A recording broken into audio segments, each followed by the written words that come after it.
Minhas irmãs, meus irmãos, com muita satisfação, muita honra que nós estamos aqui hoje participar dessa celebração de 12 anos de existência do Centro Espírita Irmão Laura. É uma casa pequena, mas de um coração enorme, onde todos, assim como eu, fomos muito bem acolhidos aqui. Então é com muita satisfação que a gente vem hoje participar dessa celebração. Existem várias campanhas institucionais que vocês conhecem até através dessa figura que nós estamos mostrando aqui, não é? E o título da nossa palestra hoje é Você Não Está Sozinho. A gente tem outras campanhas institucionais e sempre temas delicados, muitas vezes tabus, que a gente não gosta muito de falar sobre eles, mas precisa falar.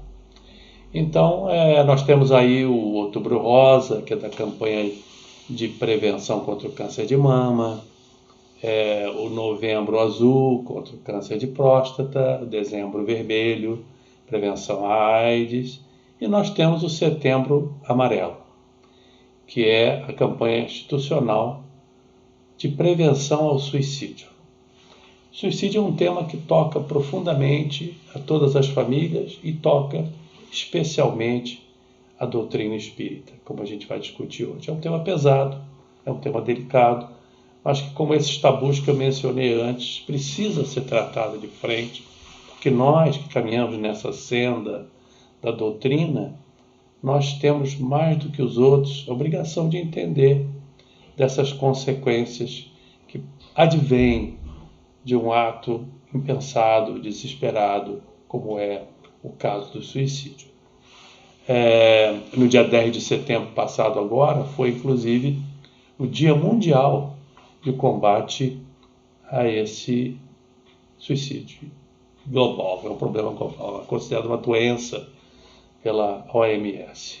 Mas nós vamos conversar, dizendo para vocês que nós já colocamos aqui nosso copo d'água para fluidificar, e nós vamos começar lendo aquela nossa mensagem ou uma página do dia.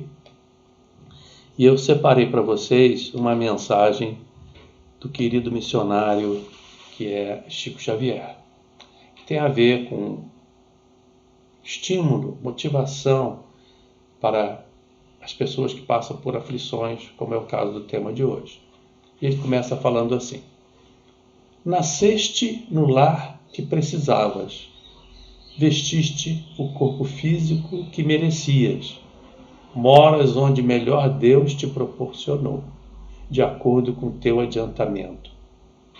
Possuímos os recursos financeiros coerentes com as tuas necessidades, nem mais nem menos, mas o justo para as tuas lutas terrenas. Teu ambiente de trabalho é o que elegeste espontaneamente para a tua realização. Teus parentes e amigos são as almas que atraíste com tua própria afinidade. Portanto, teu destino está constantemente sob teu controle. Tu escolhes, tu eleges, atraes, buscas, expulsas, modificas teus pensamentos e vontades. São a chave de teus atos e atitudes. São as fontes de atração e repulsão na tua jornada, vivência. Não reclames, nem te faças de vítima. Antes de tudo, analisa e observa. A mudança está em tuas mãos. Reprograma tuas metas. Busca o bem e viverás melhor. Embora ninguém possa voltar atrás e fazer um novo começo, qualquer um pode começar e fazer um novo fim. Eu vou repetir essa última parte, que é a famosa frase de estímulo e motivação que o Chico nos deixou. Embora ninguém possa voltar atrás e fazer um novo começo, qualquer um pode começar agora e fazer um novo fim.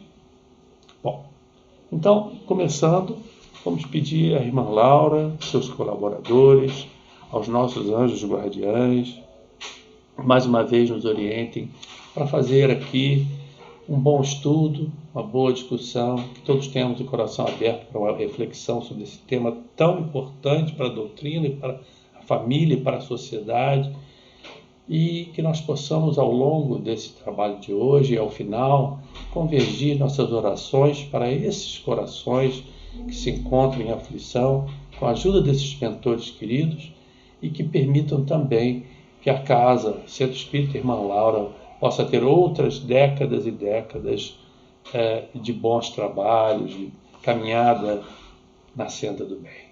Graças a Deus.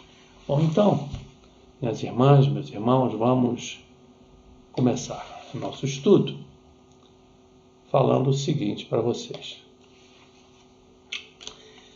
O título, como eu disse, né? Você não está sozinho, é o que resume a história do suicídio. E nós vamos tratar o suicídio rapidamente, em primeiro lugar. Nós vamos tratar de duas maneiras. Em primeiro lugar, rapidamente, uma visão estatística, para que vocês conheçam o problema, o tamanho do problema. E depois, essa é uma visão técnica. Essa primeira é uma visão técnica, eu não sou médico, mas é uma visão técnica, médica, que a gente teve o cuidado de buscar, pesquisar, para compartilhar com vocês, para que vocês sintam a importância disso. E o segundo momento vai ser uma visão à luz da doutrina, evidente, que é o nosso principal objetivo. Bom, as estatísticas mundiais, em primeiro lugar. São 800 mil suicídios por ano no mundo, aproximadamente 2 suicídios por minuto, meus irmãos. Aqui está o ranking mundial, o Brasil é o 8º, né? A Índia é o primeiro, depois vem a China, Estados Unidos, Rússia, Japão, Coreia do Sul, o Brasil é o 8º. As estatísticas mundiais ainda da OMS nos dizem o seguinte, que os jovens entre 15 a 29 anos, dentre eles, é a segunda maior causa de mortes, atrás apenas dos acidentes de trânsito. Entre meninas de 15 a 19, é a segunda maior causa, atrás apenas de complicações por gravidez desejadas ou não. Entre os meninos de 15 a 19 anos, é a terceira causa, atrás apenas de acidentes de trânsito e violência.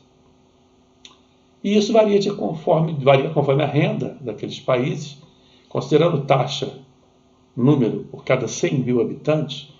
Nos países de alta renda são 11,5, ou vamos chamar de 12, a taxa para cada 100 mil. Na média renda 9, baixa renda 10. E no Brasil, em 2016, nós tivemos 5,8 por cada 100 mil habitantes. Bem, infelizmente, né, essas estatísticas não são tão atualizadas, a gente está com o número apenas de 2016. De 2010 a 2016, as Américas do Norte, Sul e Central tiveram um crescimento de 6% ao ano nas taxas de suicídio, enquanto que a taxa global caiu 9,8%. E o Pacífico Ocidental teve queda de 9,6% e o Sudeste da Ásia caiu 4,2%. No Brasil, que eu disse que ocupa a 8ª posição no número de suicídios no mundo, nós temos 32 suicídios diariamente no Brasil, 1 a cada 45 minutos. É um número bastante significativo. O triplo desse número tentou e não conseguiu tirar a própria vida, sem sucesso, é claro.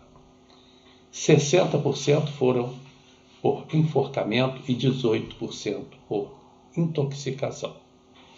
E a taxa no Brasil entre jovens brasileiros de 15 a 29 vem aumentando 10% ao ano desde 2002.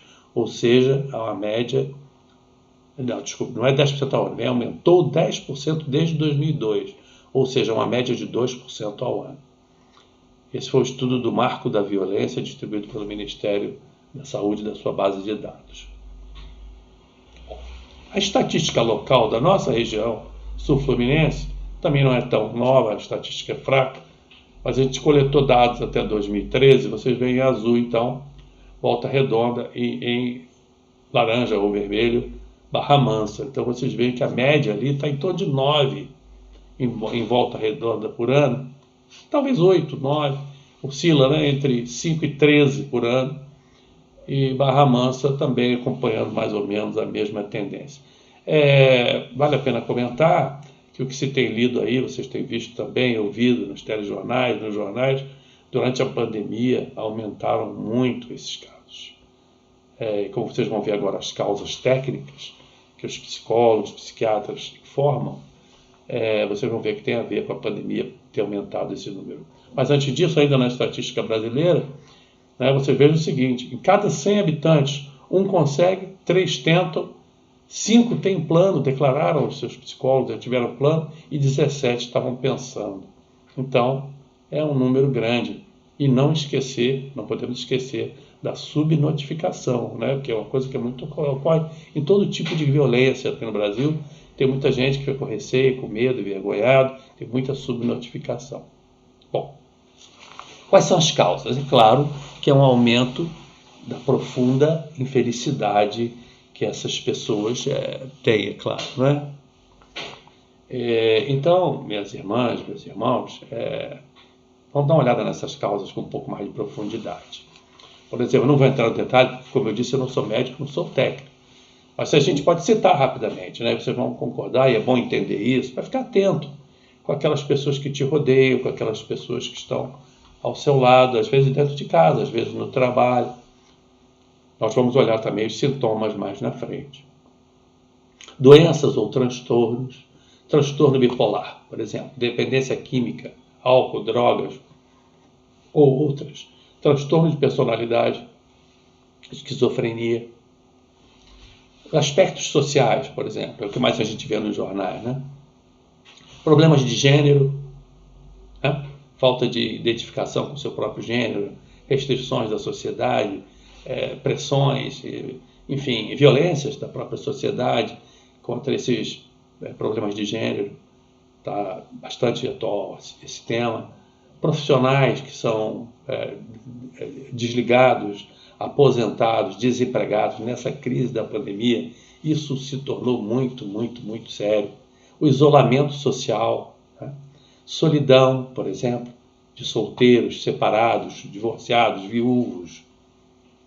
Situações especiais, por exemplo, como moradores em situação de rua, a gente conhece isso bem de perto. Influência de livros, filmes e jogos. Esse é um problema recente, mas grave. Tem muitos jovens que estão sendo desafiados por colegas com jogos de quem aguenta mais, mais tempo ficar sem respirar, com uma corda no pescoço, e morrem por causa dessas brincadeiras. A gente tem que alertar os nossos filhos e netos. Eu essa semana mesmo tive conversa com meu neto de 15, 16 anos, porque eles estão na madrugada, estão à noite, estão sozinhos, em casa, com computador, com os amigos. Você não sabe o que está acontecendo. Com quem ele está conversando. O que aquela outra pessoa do outro lado da tela está falando. A namorada, o que ela está falando? O que ela está incentivando para fazer? Outro problema, bullying. E o cyberbullying também, que também é uma coisa da atualidade. O afastamento da religião. Por isso que a gente tem a evangelização aqui, todas as igrejas, a evangélica, a católica também, todas as igrejas têm os seus cultos aos jovens, porque sabem que esse é um problema. Aspectos psicológicos, perdas recentes, passionais, brigou com a namorada, sério, muito sério. Uma pessoa imatura, jovem, pensa que a namorada é a única no mundo, não vai existir mais vida para ele se aquela namorada não quiser mais ficar com ele. E também a perda de familiares. Imagina um casal que viveu 50, 60 anos, corre. E aí o que ficou não consegue, não tem apoio ali psicológico na hora, não consegue manter aquela rotina, sente um vazio por dentro de si, entra em depressão. Isso é grave, muito grave também. Personalidades agressivas, impulsivas, humor instável, abusos ou assédios físicos ou sexuais, desesperança, desespero, desamparo. Chegamos aqui agora nas causas espirituais, casos de possessão, subjugação, obsessão, que é a nossa seara de trabalho, por desafetos de outras vidas, de vidas passadas, a quem nós podemos ter prejudicado um dia. Materialismo, no caso dos ateus, também é uma causa. Finalmente, condições de saúde. A pessoa tem uma dor crônica que não aguenta mais, então desiste, quer se entregar. Doenças neurológicas, como epilepsia, Parkinson, traumas medulares, tumores malignos, AIDS, enfim, são causas diversas que a gente conhece. E o impacto nas famílias é seríssimo. Eu quero contar um caso. Esse caso é muito triste, vocês desculpem trazer, mas a gente precisa trazer isso no começo para situar o problema. E aí depois a gente discute a parte espiritual. A senhora Guta Alencar, ela perdeu esses 2 filhos. Um com 16 anos, um com 18 anos. Davi com 18, Felipe com 16. O mais velho, que era o Felipe, foi porque brigou com a namorada. Era um garoto totalmente enquadrado, queria ser médico, obstetra, mas a histórico familiar. Ela teve os meninos, quando ela estava grávida do 2º filho, o marido se separou dela. Ela teve que cuidar, criar os filhos, os 2 filhos, com a mãe e o pai. O pai era abusivo. O pai abusivo, abusava da mãe e abusava dela. E os filhos cresceram nesse ambiente por um período. Ela não aguentou, saiu de casa com os filhos. Foi morar numa outra cidade. 3 anos depois, ela retirou a mãe e a irmã, que morava também na casa, trouxe para morar com ela, naquela outra cidade. O pai ficou sozinho. O pai, 3 anos depois, suicidou-se. Você vê que a coisa é complicada. Tem que ter um elo de outras vidas, né? Um encadeamento. O pai suicidou-se, também ficou sozinho e não aguentou a pressão. E ela, felizmente, casou-se de novo, teve essa menininha e o novo marido ajudou a criar os filhos. Então, ele chegar aos 16 anos, o Felipe arranjou uma namorada e essa namorada sofreu pressões da família. Ele frequentava a igreja, conheceu na igreja, mas a mãe da menina proibiu o namoro, criou uma série de dificuldades, porque a idade não está na hora, não sei o quê. Resultado, a menina terminou com ele. Um belo dia, ele não aguentou a pressão e aí o irmão ligou para a mãe dizendo: olha, o Felipe deixou o celular aqui e saiu. Mas ele não faz isso, tá? Foi ver. Ele estava escondido. Quando o irmão saiu também para ir à aula, ele se suicidou. Depois encontraram no celular a menina terminando com ele em mensagens e tal. Pois bem, se mudaram de novo. Todos passaram a fazer tratamento psiquiátrico e tal, o menino também. O Davi se sentiu extremamente culpado, precisou fazer terapia porque não procurou o irmão direito, talvez tivesse dado tempo, não sei o quê. E aí o Davi também entrou em depressão por causa disso. Autoculpa pelo irmão e suicidou da mesma maneira 3 anos depois. Muito triste essa história, meus irmãos, meus irmãos. E temos o caso que está no filme Divaldo, o Mensageiro da Paz, que é o caso de Nair, a irmã de Divaldo, não é? Está aí disponível no Telecine, teve no cinema também há pouco tempo. Nair suicidou em 1939, ingerindo cianureto e mercúrio. Houve, em consequência, a destruição da laringe dela, do perispírito. Durante muitos anos, Nair apareceu a Divaldo, expressando imensos sofrimentos pelas dores do suicídio. E aqui, um parênteses que eu quero fazer. A importância da doutrina espírita e também do evangélica, ao acolher essas pessoas, em vez de fechar as portas para elas. A Igreja Católica comete um grande equívoco, na minha humilde opinião. E ficou claro isso no filme do Divaldo, porque a mãe do Divaldo era carola de igreja, de ficar lá o dia inteiro, ir para a igreja ajudando o padre. No momento que a Nair se suicidou, eles viraram as costas para ela, não quiseram, como sempre. Não pode rezar nem missa, não pode dar uma extrema unção para o enterro, não pode fazer missa. E ela virou as costas para a igreja. Então isso é um absurdo que precisava ser resolvido, que é o momento que mais precisa de consolo aquela família. Mas tudo bem, não cabe a mim criticar agora isso. Em 72, 33 anos depois, apareceu então a Nair, a mãe, pedindo que precisava dela, que ela viesse para cuidar dela. E a mãe cuidou dela por 10 anos no mundo espiritual, tendo participação ativa na sua reencarnação. Em 1985, 46 anos depois, apareceu na Mansão do Caminho, lá de Divaldo, né, uma senhora com uma criança à morte. Mais tarde ele veio a saber que era Anaí, reencarnada. Ele cuidou dessa criança, e essa criança lembra que ela suicidou por cianureto e mercúrio, danificando o perispírito? Então essa menina nasceu com lábio leporino, problemas de fala grave e problemas estomacais. 6 anos mais tarde, ela faleceu de pneumonia. Tudo por causa de agressão ao perispírito com aquele tóxico que ela ingeriu para o ato desesperado. Já retornou à vida, segundo Divaldo, livre de qualquer sequela após ter passado pela expiação durante aqueles vários anos. Mas não vamos falar só das falhas, vamos falar também dos resilientes, daqueles que têm perseverança, daqueles que acreditam em Deus, daqueles que têm certeza, como disse o Divaldo, você pode fazer um novo fim. Então, essa planta no meio das pedras mostra que vale a pena viver, vale a pena viver.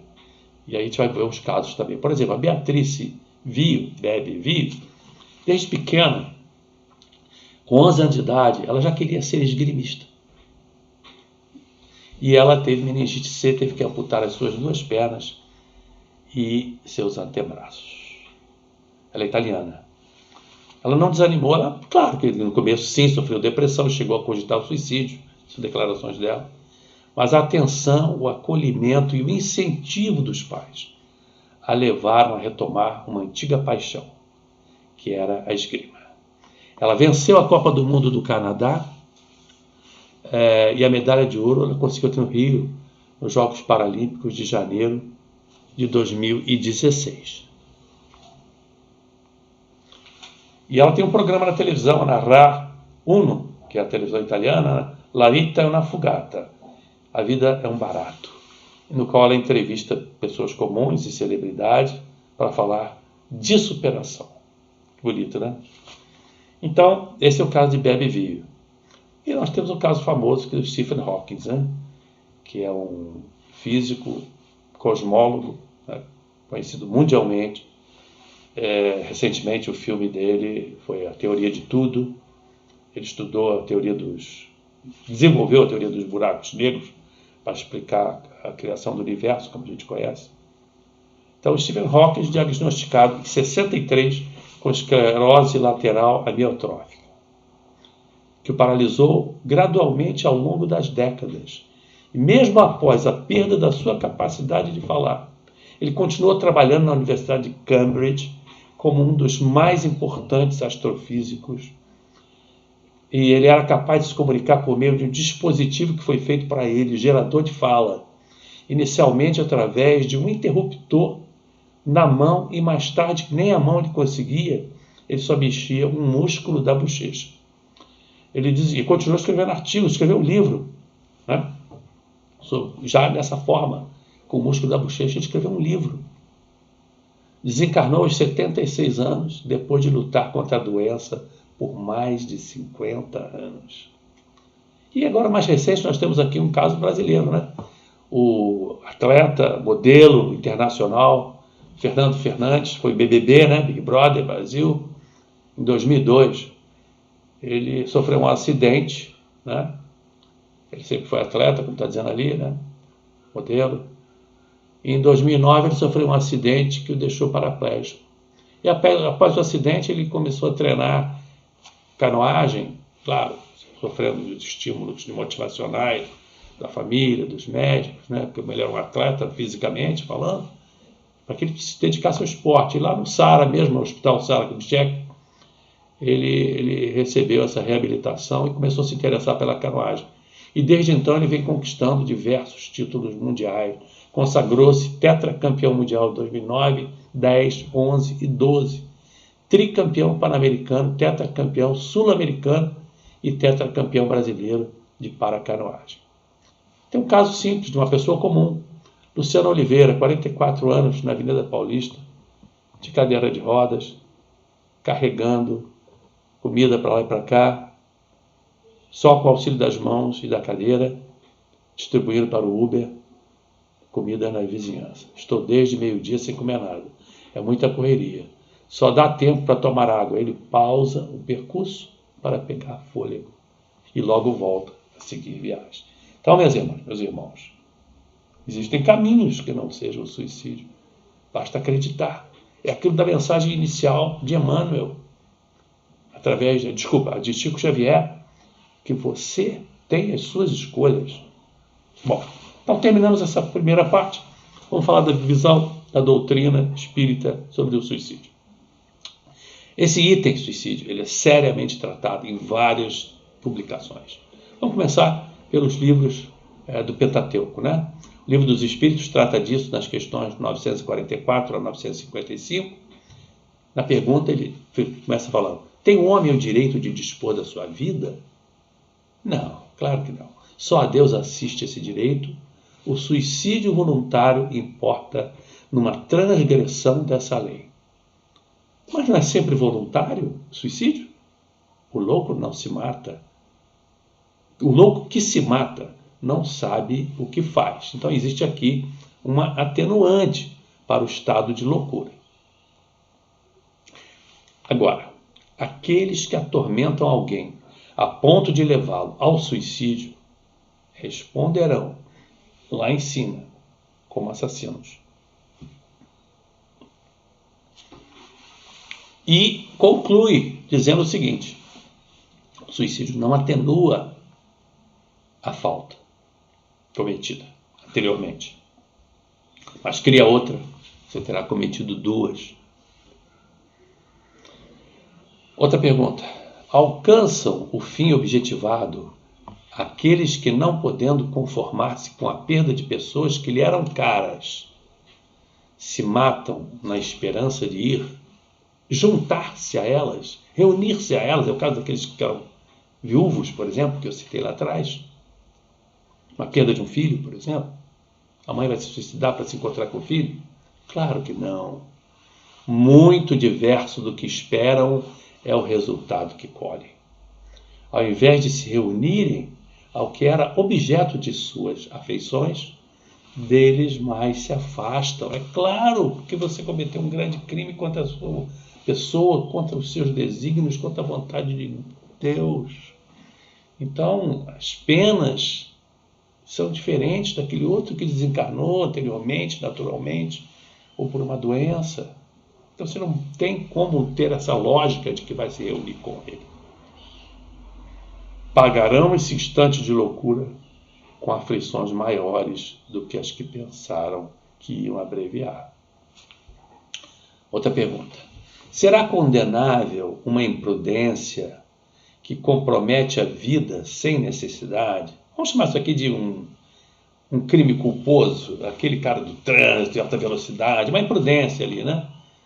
Não há culpabilidade quando não há intenção ou consciência perfeita da prática do mal. Não quer dizer que está certo a imprudência, não é?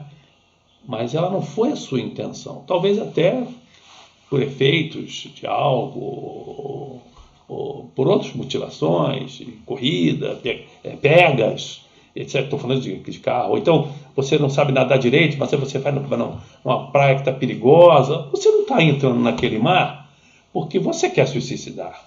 Você está entrando naquele mar porque você quer se refrescar. Recentemente agora, essa semana, na represa, com esse calor que está fazendo, né? Na represa lá de São Paulo, vários perderam a vida. Aquelas pessoas não estavam querendo se suicidar.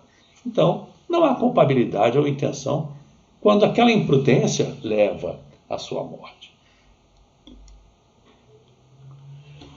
Questão 957. Explicações dos Espíritos. Quando cometemos o suicídio ou perpetramos um homicídio conscientemente, nós dilapidamos em nós mesmos determinadas estruturas do nosso corpo espiritual. Nós vimos isso no caso da Nair, irmã do Divaldo.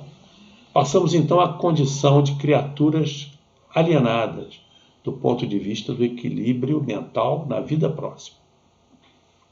Sem o corpo, somos hospitalizados em cidades ou colônias do plano espiritual, pela benemerência do nosso Senhor, misericordioso e consolador, através dos seus mensageiros, como verdadeiros doentes mentais que somos em estado grave. E tão somente o regresso ao corpo físico pode operar em nós, isto é, facultar-nos a possibilidade de reestruturação daqueles mesmos implementos do corpo espiritual que nós antes destruímos. É o caso da Araí, irmã do Ivan, é tranquilo, ela veio primeiro com sequelas no estômago, na laringe, na garganta, com dificuldades de lábio leporino, e depois, com várias encarnações, vários sofrimentos, ela hoje está, graças à misericórdia divina, sem sequelas. O suicida, é importante dizer isso, não vai morrer, ele vai apenas destruir o seu corpo. Bom, num outro livro, que é o próprio do Pentateuco, o Evangelho, no capítulo 5, nós vamos encontrar aquele que não crê na eternidade e julga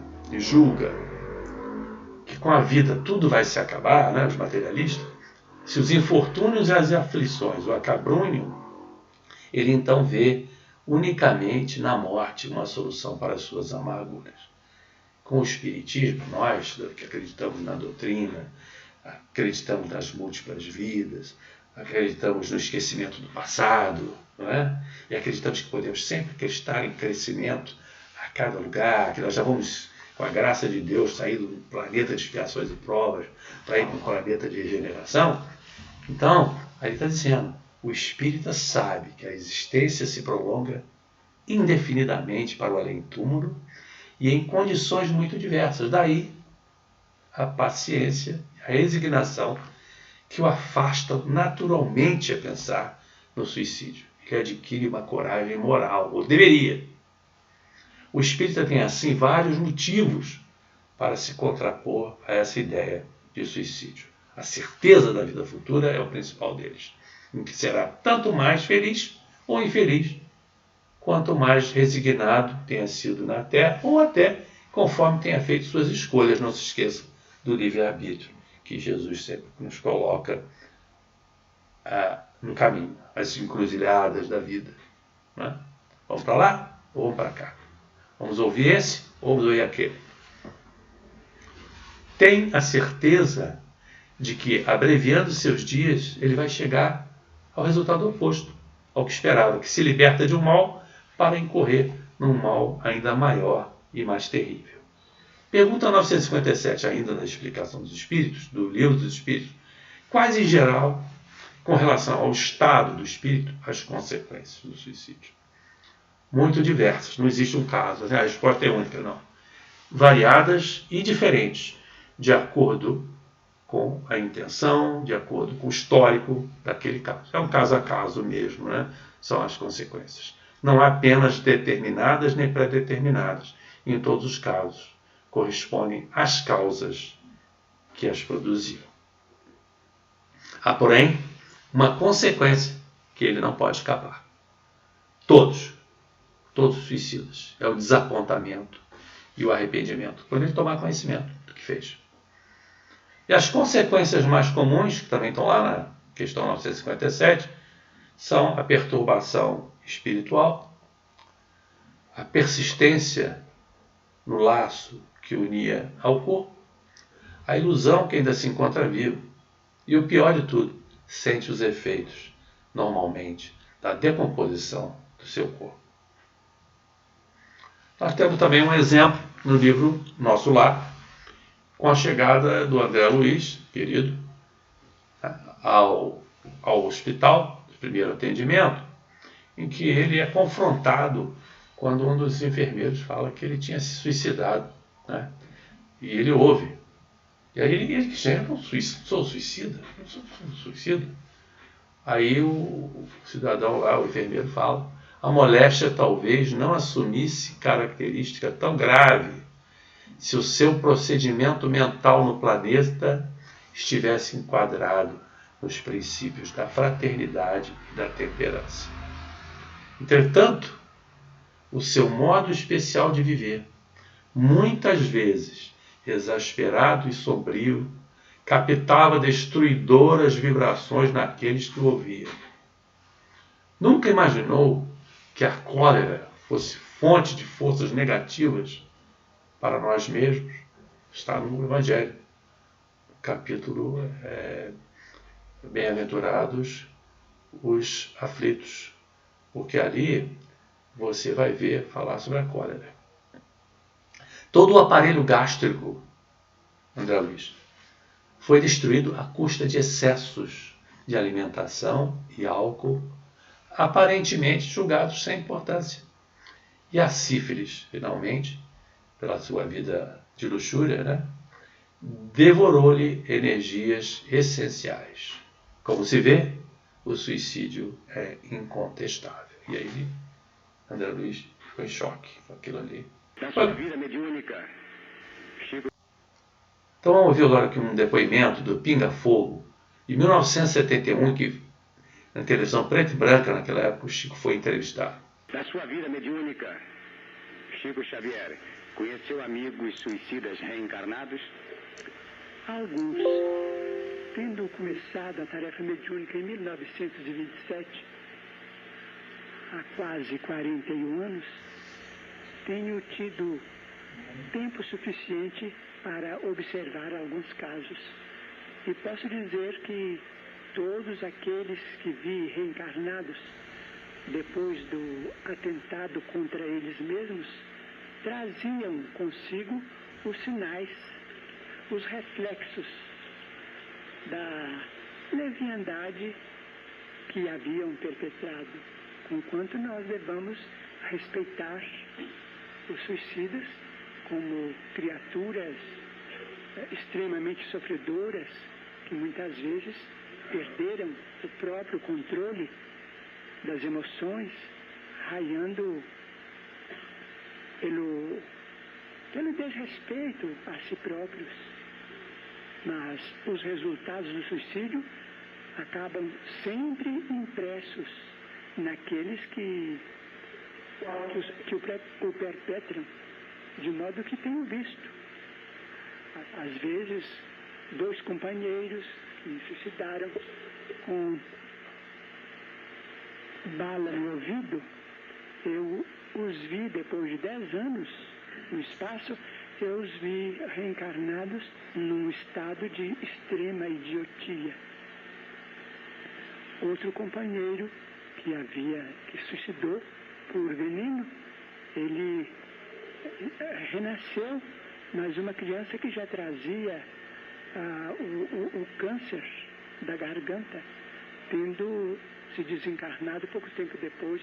Os espíritos amigos me explicaram que muitas vezes o suicida, em se reencarnando, ele como que destrói os tecidos do novo corpo. Então, a desencarnação ou a morte, propriamente considerada, ocorre logo depois do nascimento, ou algum tempo depois, porque então o espírito estará em condições de aprender quanto vale a vida. Ele deseja viver, mas não consegue, conseguindo isso tão somente depois de grande esforço. Bom, então, vocês vejam aqui o seguinte, confirma ali o Chico essa situação de danos ao perispírito. Agora, fazendo aqui uma menção ao livro Memórias de um Suicida, da doutora Ivone Pereira, né, que merece ser lido, a gente tem ali um comentário. A sorte não é a mesma para todos, como a gente comentou, depende das circunstâncias. Alguns espiam a faltas imediatamente, outros numa nova existência que será pior do que aquela que interromperam. E isso depende de quê? Do histórico de bondade. Ou ele acorda numa clínica especializada nesses casos, a lei do amor, ou se ele tem um histórico de maldade, por exemplo, terroristas, bandidos, assassinos, ele vai para o Vale dos Suicidas e muitas vezes outros espíritos vão obsediá-lo e dar perseguição a eles, influência, porque são semelhantes em vibração a eles. E o Vale dos Suicidas também, aqui é descrito pelo Dr. Ivone, como uma parada temporária, cujo objetivo lá é a perda do fluido vital, que foi danificado, o isolamento para não prejudicar os outros, como hoje nós estamos com isolamento aí de pandemia, para manter o isolamento social, e a libertação, para livrar-se daqueles espíritos maus de vibrações semelhantes que estão ali querendo prejudicá-lo. E nós vamos falar, já nos aproximando do final da nossa conversa de hoje, qual é o nosso papel? Nós, teoricamente centrados, convivendo no mundo social, com pessoas que podem estar passando por problema. Essa figura, ela ilustra isso. Nós não podemos viver enclausurados. Muitas vezes, já aconteceu comigo, você passa na rua, vê uma mocinha chorando, você não sabe por quê. Brigou com o namorado. Aí você passa, atravessa, vai embora, não é? E não presta socorro. Eu me lembrei agora da parábola do bom samaritano, né? Em que o levita e o sacerdote viram lá o samaritano caído e atravessaram a rua e foram embora, vindo do templo. Foi preciso o samaritano, que é considerado herege, parar para ajudar. Então, a gente tem que olhar ao redor. Eu me arrependo, peço desculpas, perdão, oro, porque já aconteceu, já vi uma mocinha na rodoviária, não parei para perguntar, podia.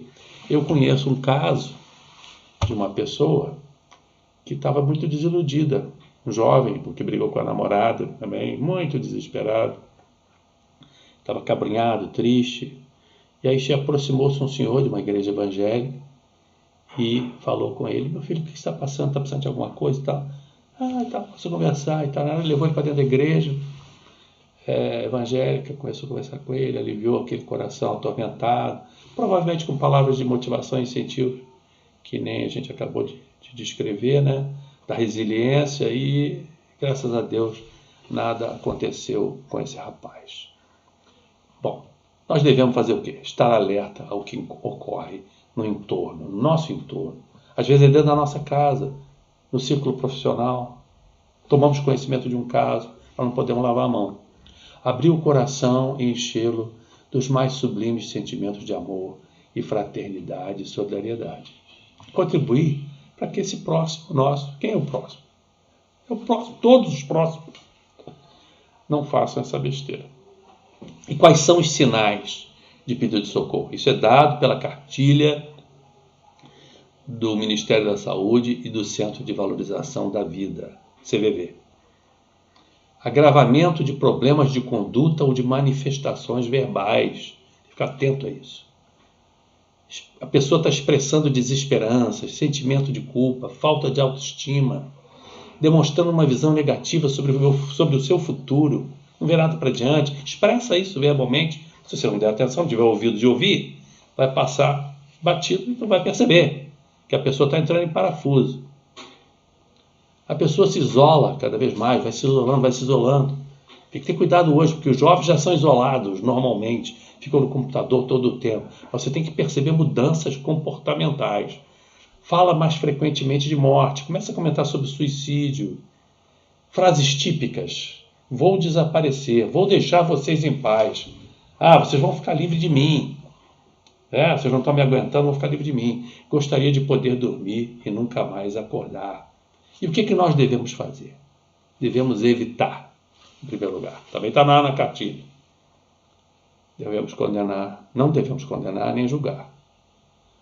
Banalizar os casos? Jamais. Todos os casos são importantes para aquela pessoa. Não dar sermão. Não opinar dizendo, por exemplo, você está querendo chamar atenção, ou você não tem Deus no coração, que isso? Muito fácil falar, né, meu? Você não sabe o que o outro está passando. Achar que quem superou está fora de perigo também pode ser um erro. Tem que continuar monitorando, porque a coisa pode voltar. E enfatizar o quê? Enfatizar pontos positivos da pessoa. Todo mundo tem pontos positivos. Sugerir incentivos para uma vida melhor. que existe uma ajuda possível e que outros já passaram por isso e superaram. E sugerir uma conversa com um terceiro, um amigo em quem confia, um terapeuta, e com o próprio CVV.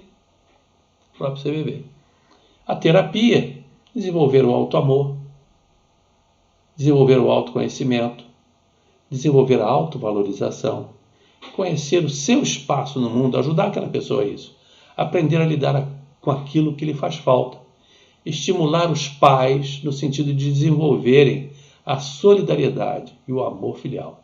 O suicida, na maioria das vezes, não se sente amado e compreendido. Orar, orar, orar. E torcer para que seu anjo de guarda esteja alerta. E que ela, a pessoa, tenha ouvidos para ouvi-lo. CVV está aí disponível, 24 horas, telefones de emergência e tudo. E aí tem até uma conversa que está sendo dita ali, né? Do outro lado da linha, uma voz suave e firme atendeu, passava das 2 da manhã. A insistência afetiva da atendente me encorajou a dizer as primeiras palavras. Não está tudo bem. Você gostaria de conversar sobre o que te aflige? Disse ela. Chorei. Lembro que fiquei quase 1 hora chorando. E ela pacientemente me ouvindo.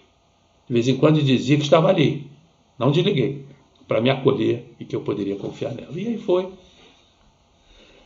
Ela me fez desistir da ideia. Relato de um amigo que foi amparado pelo CVV.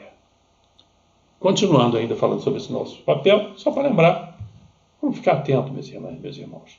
Chegamos no final, quase.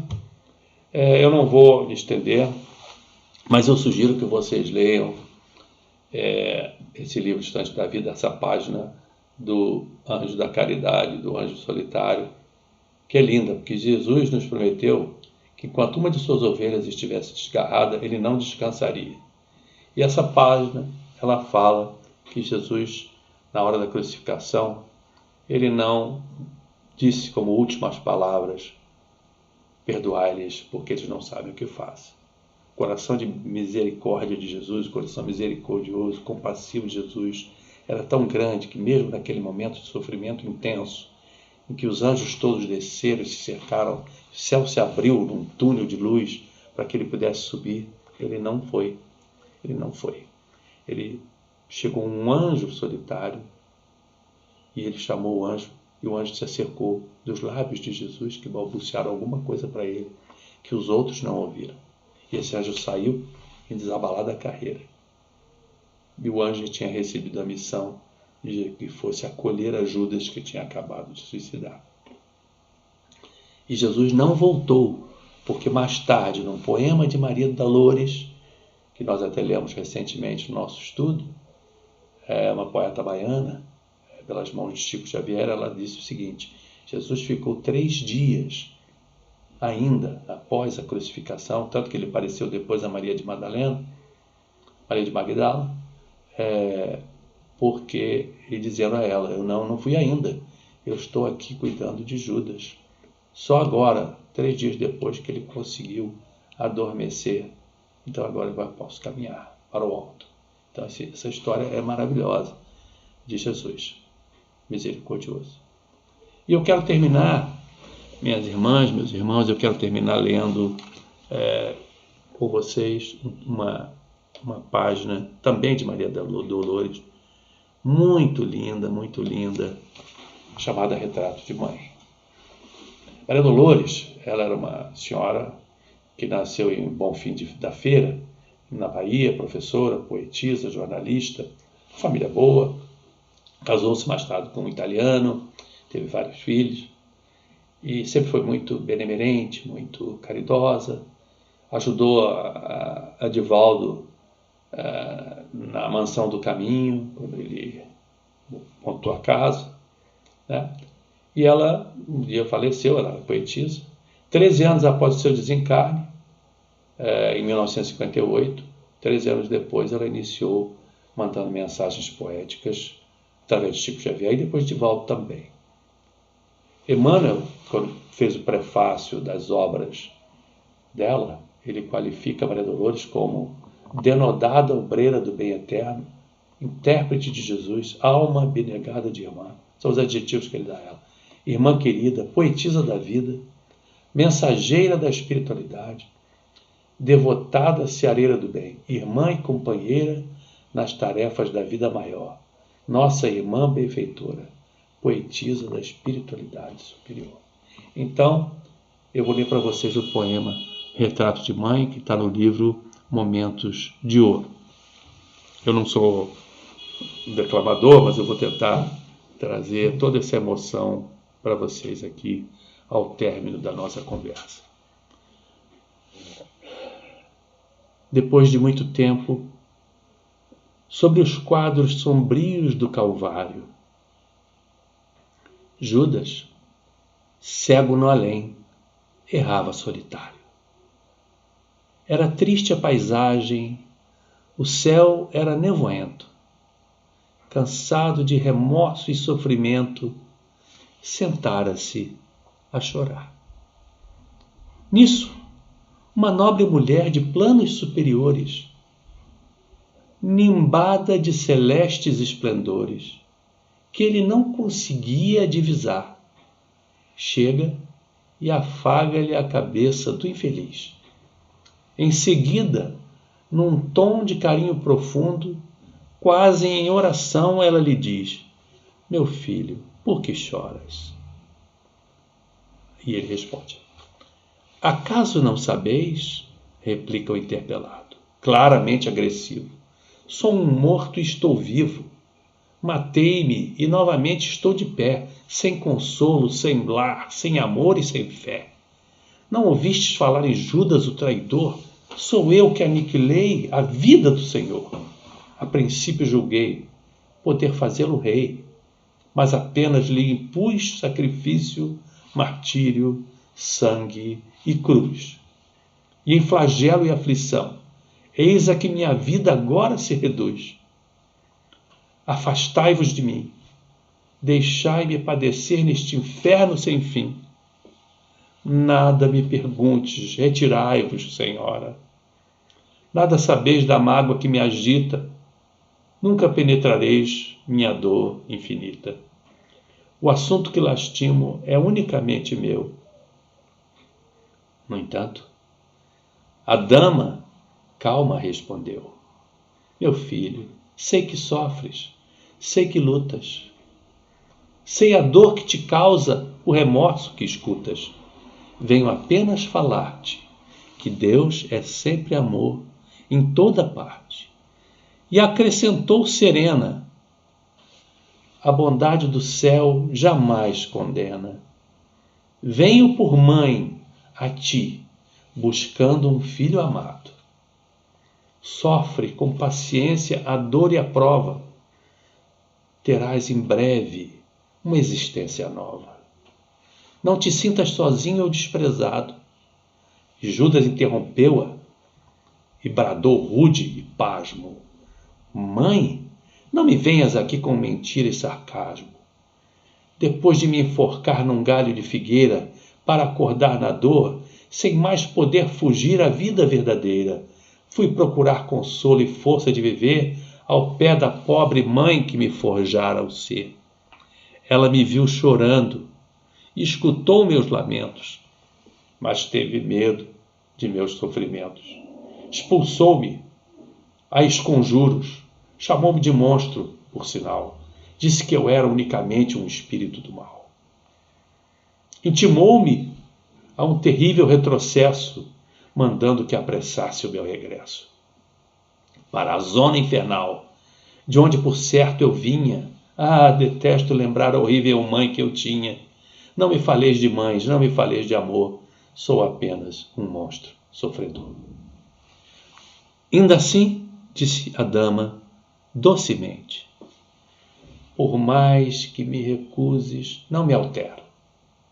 Amo-te, filho meu, amo-te e quero ver-te de novo. A vida maravilhosamente revestida de paz e luz, de fé e elevação. Virás comigo à terra. Perderás, pouco a pouco, o ânimo violento. Terás o coração nas águas de bendito esquecimento, numa nova existência de esperança. levar-te-ei comigo, a remanso abrigo, dar-te-ei outra mãe, pensa e descansa.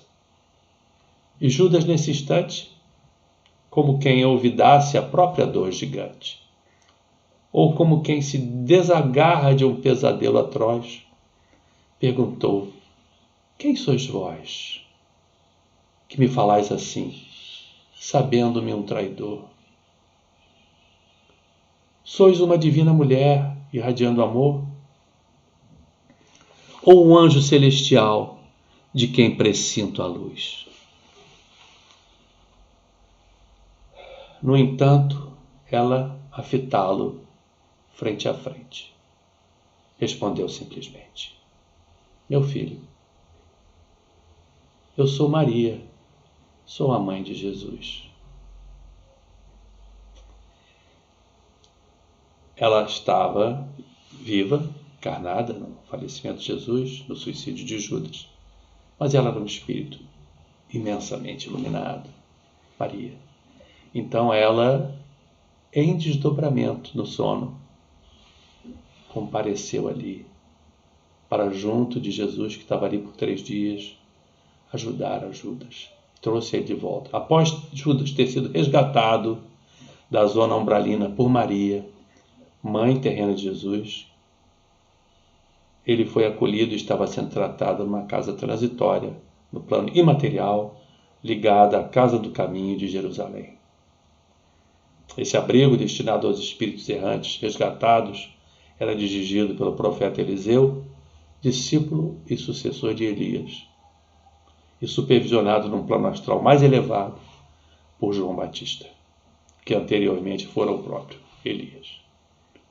Eu deixo então vocês, meus irmãos, com esse texto maravilhoso de Maria Dolores, que mais uma vez nos mostra o coração compassivo desses grandes espíritos, desses grandes missionários que estão aí para nos encorajar na nossa caminhada. Vamos então agradecer por essa oportunidade a irmã Laura, seus colaboradores, pedindo mais uma vez a grande espiritualidade que mantenha essa egrégora de luz do Centro Espírita Irmã Laura por décadas e décadas, trazendo bons trabalhadores, que mantenha os protegidos de todas as invejas, todas as confusões que ocorrem nas diversas instituições, mantendo as vaidades lá fora, entrando aqui na casa com o coração aberto, pensando na caridade, pensando na fraternidade, pensando no próximo. Em particular nessa noite de hoje, por causa do tema,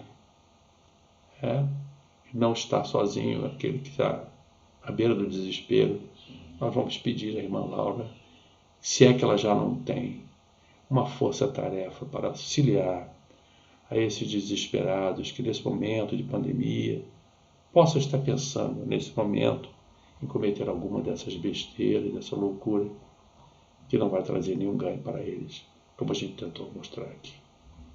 Graças a Deus, continuemos com saúde e em paz.